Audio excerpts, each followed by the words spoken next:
Zo stromu sa ozývalo jemné dúbkanie, cúpkanie, fúňanie a fňukanie. Do cesty sa im vplietol malý Ježko Jožko.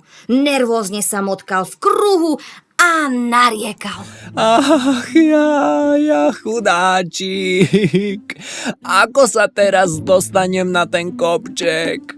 O chvíľu už bude tma a neuvidím na cestu.